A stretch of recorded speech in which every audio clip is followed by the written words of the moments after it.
Hi, I'm Rob. We're doing a speak on the MagPi, how to write for it today. Before I start though, got a couple of housekeeping bits apparently. Going on right now as counter-programming to myself is the Trivial Pi suit, but please don't leave to go to it, I'll be very sad if you do. But there is a drop-in session afterwards you can go to. And later today at 5 o'clock, Fran Scott is doing a live coding explosions, which I hope doesn't actually involve pyrotechnics, but just explosions with coding. Anyway, let's get on with the talk. Yes, everyone here read the MagPi? Yeah. Fantastic, wonderful. Okay, so who am I? I am Rob, and I'm amazing. I'm the features editor for the MagPi, which short means basically I plan out the content for the magazine and deal with people who like to write for it, which is a bit more relevant to the conversation today. I've been writing for about a decade now, and I've been writing in tech magazines for about the last 5 years, and over that period I've written a lot about the Raspberry Pi. The MagPi is the official Raspberry Pi magazine. It started in May 2012 as a fanzine, and the idea of it is it's a free magazine for the community, by the community. So issue number 1 came out a few months after the original Raspberry Pi came out in February of 2012, and it went for 30 issues, all the way up to February of 2015. Now that's an amazing feat because they managed to keep it free. It was all done in their spare time, and it was an excellent magazine, but unfortunately that is a lot of work to keep it going. So in the end of 2014, beginning of 2015, they came to Raspberry Pi, asked them to take it on and help keep it going and help keep it free, and also, community written. So in February of 2015, the first version of the MagPi, after the Raspberry Pi took it over, came out, which just as well coincided with the release of the Raspberry Pi 2. And we've been going ever since. To begin with, it was still just a free PDF, but after a few months, and in August 2015, we released the first version of the MagPi that was out in print in W. Smith and online. Of course, I still have the free PDF version as well. I mean, that's the cornerstone of the MagPi. And these days, you can get it in shops and stores around the world. It's amazing. You may remember us because December 2015, we released the infamous issue 40 with a Pi 0 on the front. And I do have to say, we don't have any copies left. Somebody always asks. I got an email about it 2 weeks ago, and unfortunately, they have been sold out for quite a while now. But we've been going since then, up until Tuesday last week, when we had issue 55 come out, where I built this lovely Game Boy Pi Girl hybrid using a Pi 0W. And again, still free PDF, and that's thanks to the community, thanks to people like you who want to write for it. Now, I do get people asking me all the time, kind of please write for the community. How can I write for it? And I would love you to email me and write for it, because that's the whole point of it being a community-driven magazine. Now, writing for the magazine is a very easy thing to a degree. Let's run through the process of how writing for the magazine goes. So first of all, if actually want to go forward, there we go. You pitch your article to me, you write the article, you submit your article, you wait for a few weeks, and then you get instant community fame from being in the MagPi, which is amazing. So we'll dive a bit more deep into that now about how that actually works. So, pitching an article for the magazine is a little bit of a complicated process, but you look like a bunch of smart folks, so I think with this image we can get through actually how you can pitch the magazine. So brace yourselves. Email me. That's literally all you have to do. My email address is that. I don't expect you to remember how my surname is spelt, don't worry. You can look in the magazine or come by our booth, and I've got loads of slips of paper with my email address on. Just email me with your idea, a few lines about it, and we can go from there. Don't send me full articles out of the blue though, because 9 times out of 10 we just can't use it like that because we have templates and such. Once you've spoken to me, once we've agreed on what you're doing, deadlines and such, you can begin writing your article. Now I've got 5 easy steps here to try and remember when writing for the MagPi. And the number one, most important one, is the reader working towards something. what's the benefit to the reader of the magazine? I get pictures about really cool stuff all the time, doing something with SQL, that's really neat, but at the end of the day, it's really useful if the reader, when actually reading it, can do it, and at the end of the article have something to show for their work.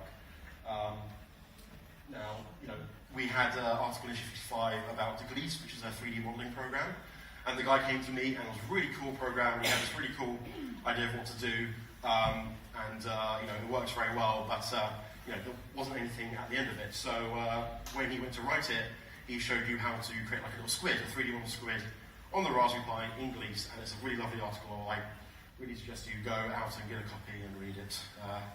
After that, a short and catchy title is very, very useful. Now, I've got a good example of how not to use a short and catchy title, and that would be the name of my article. It's a bit longer than everyone else's. Blame my editor, he made me put it like that. It's my fault. We like to have like a nice short, catchy title and a call to action. So I believe in the last issue I got something called build an Alexa-powered robot. You're telling the reader, you can build something, and it's really cool because it's Alexa and everyone loves Alexa, and it's a robot, and robots are cool. That kind of thing. Point 3, cool photos. There are lots of tutorials around the magazine because they're tutorials. You can use screenshots and fixing diagrams, and they're usually more appropriate than real photos because it might just be a piece of code. That's fine. If you can take a photo though, it can go a really long way to make the article look really, really nice. Now, obviously I don't expect you to have some fancy schmancy £5,000 DSLR, Canon 3D, Pro Module, but even with a smartphone or just a decent point and click, you have some decent lighting going on, and you make sure you get a few angles and take a few versions of each one and pick the best ones. That can help worlds to make the article look so much better.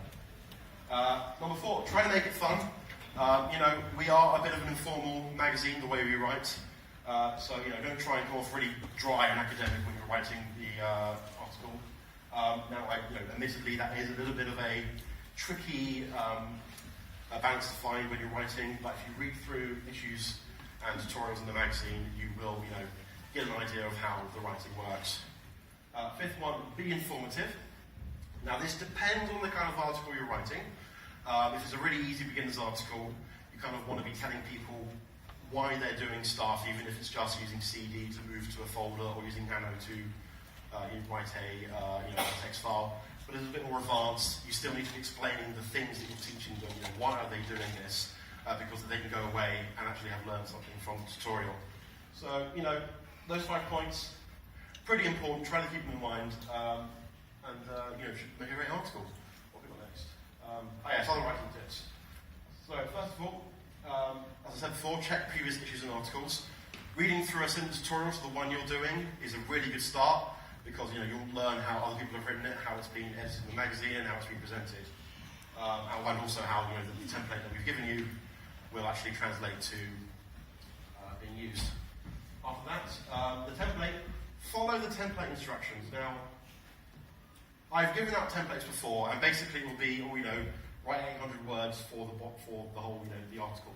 And people will completely ignore the template instructions. There's a little box out on tutorials which says, what you need. So you can write down, you need a Raspberry Pi, you need a camera, and you need like a USB storage device. I had someone submit an article which was like a 400-word bit on how to set up Alexa on the Raspberry Pi, and I was looking at it like, there's instructions on the templates, please follow them. Seriously, please follow the template instructions. I cannot stress that enough. I will complain on Twitter, and you'll feel burned about it, I'm sure. Yeah. In the magazine, we don't use pronouns for I. So if you're writing a story, you won't say, I did this or I did that. We use the world. We're kind of talking as the collective magazine. And again, that's a bit tricky to figure out, but what I try and do personally is I try to write sentences where you don't even use any pronouns at all. But otherwise, you can say, we did this or you do that. That's kind of the best way to do it. Take screenshots as you go, and I think Spencer mentioned to me earlier that as well as screenshots, kind of writing up as you go, kind of take notes so that you kind of know what you did. You learn that pretty quickly, that if you've written the whole article, you need to go back and do it again just to get any screenshots that you're doing. takes a lot of time and that's really your time that you're wasting. Next one, test your code.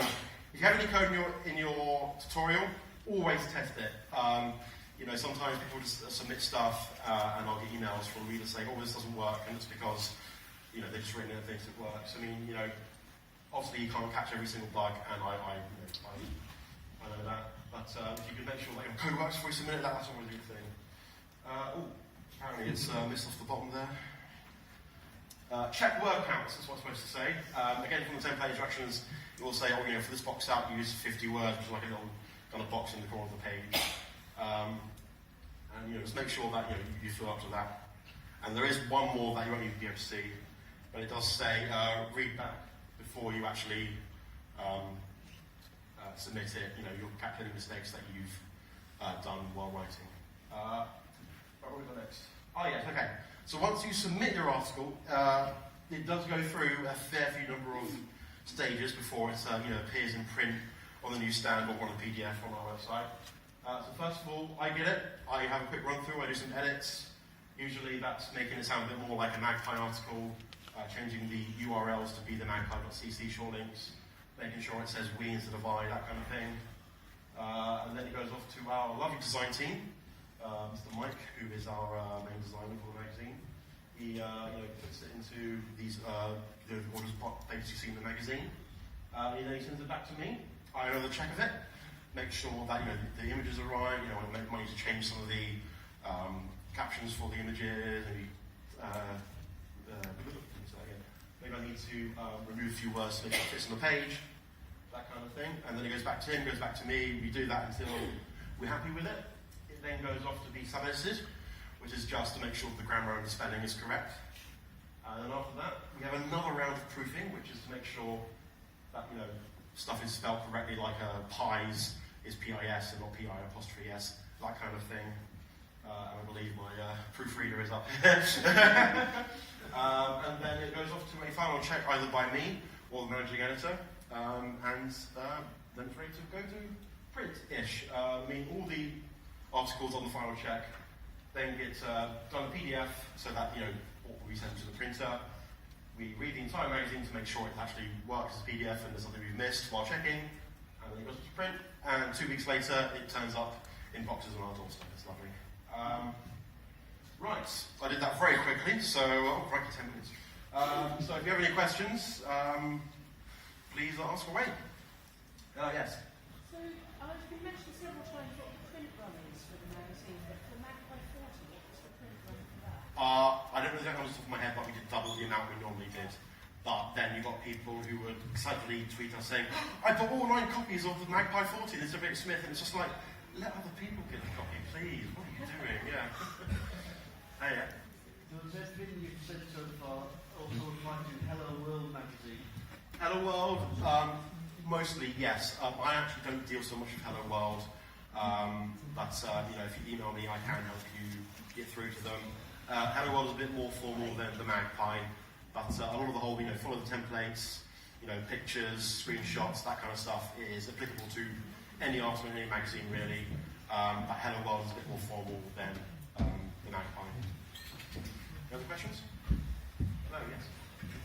Are you following material that's submitted has already been in the blog, or are you looking for much more original materials, maybe in the magazine first and then later in people's blogs?